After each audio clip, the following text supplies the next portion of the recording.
नमस्कार, आप देख रहे हैं कमर्शियल कॉल। मैं हूं मनीषा गुप्ता और शुरुआत यहां पर चने के साथ कर लेते हैं, जहां पर इंडस्ट्री का मानना है कि फसल इस बार 25 से 30% कम है। वहीं कैरी ओवर स्टॉक भी 5 से 6 सालों के न्यूनतम स्तरों पर है। लेकिन इधर सरकार का मानना है कि चने के उत्पादन को लेकर चिंता की बात नहीं है। ईल्ड थोड़े से कमजोर है, लेकिन उसका फसल पर कोई बहुत बड़ा इम्पैक्ट नहीं पड़ेगा। और दूसरी तरफ सरकार ने अब यहाँ पर प्रोक्योरमेंट भी शुरू कर दी है। तो ऐसे में किस तरह की स्थिति रह सकती है, क्या है फाइनल आंकड़े, इस पर बात करने के लिए हमारे साथ लक्ष्मी नारायण, उद्योग के मैनेजिंग डायरेक्टर मधु बियानी हैं, और साथ ही प्रो इंटेलिट्रेड सर्विसेज के फाउंडर दिनेश सोमानी। मधु जी, आपसे पहले जानना चाहेंगे कैसे देखते हैं आप ओवरऑल आंकड़ों को, क्योंकि जो कंज्यूमर अफेयर सेक्रेटरी की जो स्टेटमेंट्स हैं रिपोर्टर्स को, उसके हिसाब से चने की फसल को वो नहीं मानती कि बहुत बड़ी दिक्कत की बात है, लेकिन इंडस्ट्री का कहना कुछ अलग है। नमस्कार मनीषा जी, आपने सही बताया कि इस साल फसल थोड़ी कम है। गवर्नमेंट ने भी खुद के जो एस्टिमेट्स, सेकेंड एडवांस एस्टिमेट जो इशू किए हैं, उसमें गवर्नमेंट ने बताया कि 121 लाख मेट्रिक टन चने का उत्पादन इस खरीफ ईयर में रहेगा। लास्ट ईयर गवर्नमेंट का एस्टिमेट 136 लाख टन था। और मेन बात तो इसमें क्या है, जो कैरी ओवर था पिछले 5-7 सालों का, वो एक कैरी ओवर बहुत कम है। ये बात जरूर है कि कैरी ओवर कम है, फसल कम है। बाकी गवर्नमेंट के सारे प्रयास यही है कि उपलब्धता, इसकी जो चने की अवेलेबिलिटी है ये मार्केट में बनाए रखे, जो गवर्नमेंट अपने लेवल पे कर रही है। गवर्नमेंट ने काफी कुछ माल भारत दाल के लिए एलोकेशन किया है, और भारत दाल मेन फेस्टिव सीजन में, कंजम्पशन पीरियड में उपभोक्ताओं के लिए 60 रुपए किलो में अवेलेबल रहेगी। तो ये गवर्नमेंट बहुत अच्छा बैलेंसिंग कर रही है। और उसी टाइम पे, एट द सेम टाइम, किसानों को भी अच्छे प्राइस मिल रहे हैं। किसानों को पिछले 5-7 साल में कभी एमएसपी के ऊपर प्राइस मार्केट से नहीं मिला था। नाफेड जरूर 25% माल नाफेड प्रोक्योर करती थी एमएसपी पर। इस साल नाफेड के पास में माल कम आ रहा है एमएसपी पर, और मार्केट में, क्योंकि मार्केट एमएसपी से थोड़ा ऊपर चल रहा है, इसलिए बाजार में माल व्यापारियों को मिल रहा है। एब्सोल्युटली। जैसे आपने कहा कि सरकार के पास, नाफेड के पास यहाँ पर माल है। जो लेटेस्ट नंबर्स मेरे पास हैं, प्लीज़ करेक्ट कीजिए अगर इसमें हमने और इजाफा या गिरावट आते हुए देखी है। एज ऑफ नाउ जो सरकार के बफर स्टॉक में है वो 10 लाख टन यहाँ पर चना है। साथ ही साथ जिस तरह से सरकार ने यहाँ पर अब 15 अप्रैल से नई मैंडेटरी डिस्क्लोजर्स की भी यहाँ पर शर्त लगा दी है, कैसे देखते हैं आप इस नंबर्स को? और जो प्राइवेट रेट भी खरीद रहा है, तो क्या थोड़ा सा सतर्क है, थोड़ा सा कॉशियस है, क्योंकि आपको हर हफ्ते यहाँ पर स्टॉक बताना है सरकार को? मैम, ये बहुत नॉर्मल सी बात है। सरकार चाहती है कि आने वाले नए सीजन के पहले अवेलेबिलिटी चने की या कोई भी अदर पल्सेस की कंज्यूमर के लिए अवेलेबल रहे। इसका स्टॉक होर्डिंग ना हो, इस पे स्पेकुलेशन ना हो, इसलिए सरकार ने व्यापारियों को स्टॉक मंगा है, जो कि जायज बात है। और हर फ्राइडे को वो देना है।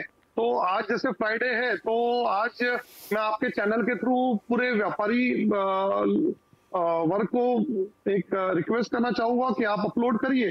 सरकार के पास में एक फिगर आने के बाद सरकार भी जानेगी कि एक बाजार में उपलब्धताओं को लेकर कोई एक बड़ी समस्या एज ऑफ नाउ नहीं है, जिससे उनको कोई कड़ा स्टेप लेना पड़े।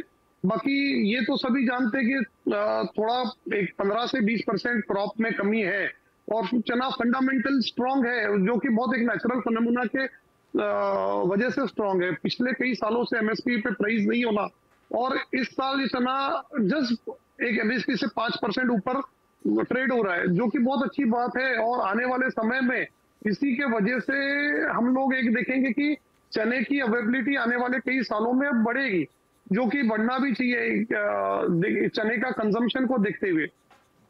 ऑलराइट, तो भाव 5% एमएसपी से ऊपर हैं, फसल 15 से 20% इस बार कमजोर बताई जा सकती है। सरकार की नजर ऑफकोर्स चने पे है ही। मधुर जी, अब यहाँ से आप प्राइस व्यू कैसे लेकर चल रहे हैं? क्योंकि अब तक सरकार को कंसर्न तुअर और उड़द से थी, लेकिन अब चना भी एक नया ऐसी दाल उभर के आ रहा है जिससे जनता बरकरार रह सकती है आगे जाके बाजार में। किस तरह की अवेलेबिलिटी, कैसी मांग, और सरकार की तरफ से क्या स्टेप्स, और आगे प्राइसेस कैसे देखते हैं आप?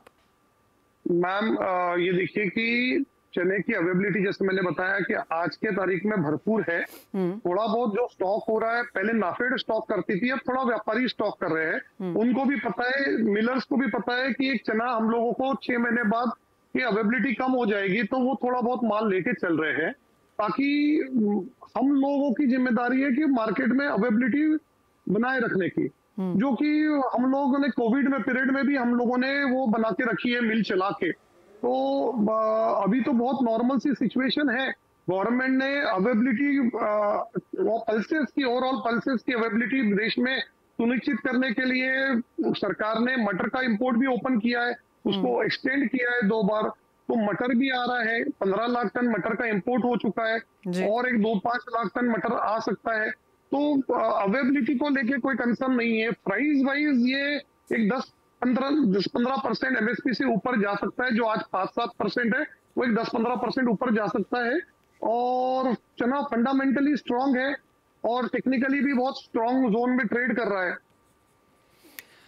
ऑलराइट, तो टेक्निकली फंडामेंटली थोड़ा सा सपोर्ट यहाँ पर चने को मिल सकता है। 5% एमएसपी के ऊपर है, 10 से 15% एमएसपी के ऊपर भी यहाँ पर प्राइसेस के जाने की उम्मीद है। और जैसे कहा गया, सरकार की नज़र इसके ऊपर है, सरकार और स्टेप्स यहाँ पर उठा सकती है, ऐसा लगातार सरकार हमें कहती भी आई है। मधुर जी, बहुत शुक्रिया साथ जुड़ने के लिए और चने के फंडामेंटल्स पर पूरा डिस्कशन करने के लिए। लेकिन इसी के साथ एक ब्रेक का समय है, लौटेंगे तो दिनेश सोमानी जी जुड़ेंगे हमारे साथ, उनसे जानेंगे trading strategies. Pro intelligence services के फाउंडर दिनेश सोमानी हमारे साथ हैं। दिनेश जी नमस्कार। एक बात आपसे पहले एनर्जी पे ही करना चाहेंगे, क्योंकि आज सुबह 8 और 10 बजे के बीच में जिस तरह की हलचल हमने क्रॉस एसेट क्लासेस में आते हुए देखी, एक बहुत बड़ा मूव कच्चे तेल में भी बनता हुआ नजर आया था। एक समय पर 4.5% की तेज़ी थी और अब वो तेज़ी कंप्लीटली गायब होती हुई नजर आई है। कैसे ट्रेड करने चाहिए आज की तरह के दिन, और अब यहाँ से अगर अगले हफ्ते के लिए कोई स्ट्रैटेजी बनानी हो तो क्या है? जी मनीषा जी, इतनी अनसर्टेनिटी में, इतनी जियोपॉलिटिकल टेंशन में और सारी चीजों को देखते हुए जिस हिसाब से क्रूड ट्रेड कर रहा है, इसमें बिल्कुल भी प्रीमियम ऐड नहीं हो रहा है जो भी टेंशन का चलता है। मुझे लगता है कि ये एक बैरियर जोन में धीरे धीरे जाते आ रहा है। और खासकर अगर मैं टेक्निकली बात करूं तो एक नेगेटिव डाइवर्जेंस दे रहा है, जो कि काफी बड़ी मंदी की निशानी बन सकती है। खुलते बाजार में ये ऊपर के लेवल्स अगर हम देखते हैं तो 7320 का लेवल बना के 6800 की लेवल बनी और आज एक शार्प बाउंस बैक दिया उसने, जो करीब करीब 7100 के लेवल्स बने। वहां से भी करीब करीब अभी 250 रुपया 200 रुपया नीचे ट्रेड कर रहा है मई का कॉन्ट्रैक्ट। मुझे लगता है कि 6880 के आसपास क्रूड अगर आता है तो यहाँ पर सेलिंग का ही अवसर ढूंढे। धीरे धीरे मुझे लगता है ये दोबारा 6550 से 6700 के लेवल देख सकता है। आने वाले समय में क्रूड में हमें एक बड़ी मंदी निश्चित तौर से देखने मिल सकती है। मेरी सलाह इस वीक और नेक्स्ट वीक भी सेलिंग की ही रहेगी। ऑल राइट, तो बिकवाली करके चलना चाहिए। यहाँ पे एक व्यू आपसे सोने पर भी लेना चाहेंगे, क्योंकि जैसे ही वो खबरें घूम रही थी, सोने को हमने 2412 तक जाते हुए देखा। मैंने 2412 देखा, आई एम श्योर उसके ऊपर भी गया हो सकता है, लेकिन वहां से सीधा $30 की गिरावट के साथ फिलहाल कारोबार। मनीषा जी, किसी ने अगर शॉर्ट करके गया होगा और सुबह 7 बजे के रेट अगर देख लिए होंगे तो उसने M2M पक्का कैलकुलेट कर लिया होगा। बट जैसे हमारा मार्केट खुला है, सामान्य तौर पर खुला, एक 50 से 100 रुपए ऊपर खुला, थोड़ी सी हलचल की। लेकिन मैं आपको बता दूं मनीषा जी कि ये जो अपसाइड के रेट है गोल्ड में ऑलमोस्ट रैली डन हो चुकी है। 73,000 का गोल्ड में सारा वॉर और सब कुछ, इकोनॉमिक स्लोडाउन सब कुछ फैक्टर्ड इन है। लेने वाले के लिए ज्यादा से ज्यादा 700 से 800 रुपए मिलने हैं, घटने वालों के लिए कम से कम 2 से 2,500 रुपए यहाँ से नीचे जा सकते हैं। मुझे लगता है इवनिंग सेशन तक हमको 72,000 के अंदर गोल्ड निश्चित तौर से देखने मिलेगा। 72,650 700 के आसपास इसको शॉर्ट कीजिए, 72,950 का स्टॉप लॉस मेंटेन करें। आने वाले समय में 71,850 हमें निश्चित तौर से देखने मिलेगा। राइट, तो अगर आपने सोना नहीं खरीदा है, खरीदना चाहते हैं, तो इन डिप्स का डेफिनेटली इंतजार करें। इसी के साथ साथ दर्शकों को शामिल करने का भी समय है और हमारे पास अभी एक मैसेज आया है। मिस्टर SM देश पांडे अकोला महाराष्ट्र से लिख रहे हैं कि इन्होंने चांदी खरीदी थी 43,600 के लेवल से दिनेश जी, और जानना चाहते हैं कि होल्ड करें, बाजार में ले जाएं, क्या करें? जी मनीषा जी, बड़ी खुशी की बात है कि मेरे लोकल प्लेस को ही बिलोंग करते हैं, अकोला से बिलोंग करते हैं और अच्छे रेट्स में चांदी ली है, वहां से दुगने रेट पर चल रही है। और मैं ये आशा करूंगा इनका जो दुगना रेट है ये चौगुना हो जाए। अभी इन रेट पर मुझे लगता है सिल्वर एक ऐसी लेवल है जो ब्रेकआउट लेवल्स के ऊपर ट्रेड कर रही है। थोड़ी बहुत अनसर्टेनिटी, थोड़ी बहुत स्लगिशनेस या हम कहेंगे कंसोलिडेशन का फेज है, लेकिन आने वाले समय में सिल्वर मुझे लगता है कि 81,000 के नीचे भी नहीं जाएगी और जल्द से जल्द हमें 88-90,000 के लेवल्स देखने मिलेंगे। तो जो पोजीशन इन्होंने कैश मार्केट में बना रखी है वो निश्चित तौर से बनी रखे और बनाए रखे। चांदी आपको लॉन्गर टर्म के लिए यहाँ पर कैसी लगती है? क्योंकि हम यहाँ पर $24 तक जा सकती है वो भी सुनते हैं, और ऊपर में 32 तक जाती है वो भी सुनते हैं, और चांदी ऑफ कोर्स अपने वो 27 से 29 के बीच में फिलहाल कायम। मनीषा जी, एक मल्टी ईयर हाई जब भी कभी क्रॉस होता है तो कम से कम उसमें 20 से 25% का इजाफा होता है। और 78,500 ये ऐसा लेवल था, कम से कम इसने 6 से 7 बार टेस्ट किया था। उसके ऊपर मंथली, वीकली, क्वार्टरली सारे इसके क्लोज आ चुके हैं। मुझे लगता है इसमें मूव एक विस्फोटक व्यू का इंतजार है। कोई एक ट्रिगर आएगा जो इसको एक बड़ी तेजी की तरफ लेकर जाएगा। मिनिमम 90,000, ऊपर में 95,000 के भी लेवल्स हमें देखने मिल सकते हैं। बट स्लो एंड स्टडी इसका जो भी डिप आएगा उसमें खरीदारी का अवसर बना रहना। ऑल राइट, और हमारे पास एक और मैसेज आया है और ये भी बहुत इंटरेस्टिंग है दिनेश जी। तुषार जी लिखते हैं राजकोट से कि इन्होंने 4 लॉट कच्चा तेल लिया था 6015 के स्तर पर और उसे लगातार होल्ड करते रहे हैं। काफी अच्छे मुनाफे में थे। इनकी पोजीशन ऊपर में 7300 भी गई थी, 7100 भी आज आई थी। मुझे लगता है कि पोजीशन को एग्जिट करना चाहिए क्योंकि अब इसमें लॉन्ग टर्म ऐसी कोई तेजी नजर नहीं आती है।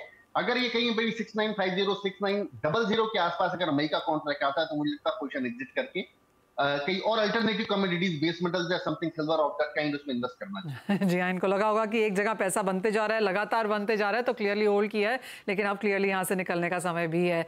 ये मैसेज है संजीव जी का राजस्थान से। ये किसान है, इनके पास 100 क्विंटल गुआर सीड पड़ा हुआ है, क्या करने की राय है? बिल्कुल राय ये है उनका अच्छा समय निश्चित तौर से और जल्दी आएगा। बड़े समय के बाद में ग्वार में पॉजिटिव मोमेंटम आया है। 5550 के लो से 5050 के लो से इसमें 500 रुपए की रिकवरी होकर 5550 के आसपास का लेवल आया है। इसका मोमेंटम देखते मुझे यूं लगता है कि आने वाले समय में 5800 के रेट ये दे सकता है। एक महीने का इंतजार करें, मुझे लगता है 5800 साढ़े 5800 के आसपास आप एग्जिट कर सकते हैं। ऑल राइट, तो गुआर सीड में यहाँ पर अच्छी खासी बढ़त हम ऑलरेडी देख चुके हैं और यहाँ से कुछ मुनाफा लिया जा सकता है। बहुत शुक्रिया दिनेश जी साथ देने के लिए। और जाते जाते आपको बता दें कि कमोडिटी बाजार की तरफ लोगों का ज़बरदस्त इंटरेस्ट है और लोग बाजार में निवेश तो करना चाहते हैं लेकिन सही तरीका नहीं जानते। ऐसे में आपकी मदद करने के लिए CNBC आवाज़ लेकर आया है अब तक की सबसे अनोखी पहल। देश विदेश के कमोडिटी बाजार के दिग्गजों से सीखिए कमोडिटी बाजार के गुर, सीखिए कैसे करते हैं बाजार में कमाई, जानिए FNO और पोर्टफोलियो हेजिंग के फंडे, कैसे पहचाने बाजार के ट्रेंड्स, क्या है नए बाजार के डायनामिक्स और एडवांस टेक्निकल इंडिकेटर्स, कैसे पढ़ें और समझें चार्ट्स के पैटर्न। इसके अलावा भी बहुत कुछ होगा लाइव सेशन में। साथ ही कमोडिटी से जुड़े आपके हर सवाल के जवाब भी आपको मिलेंगे।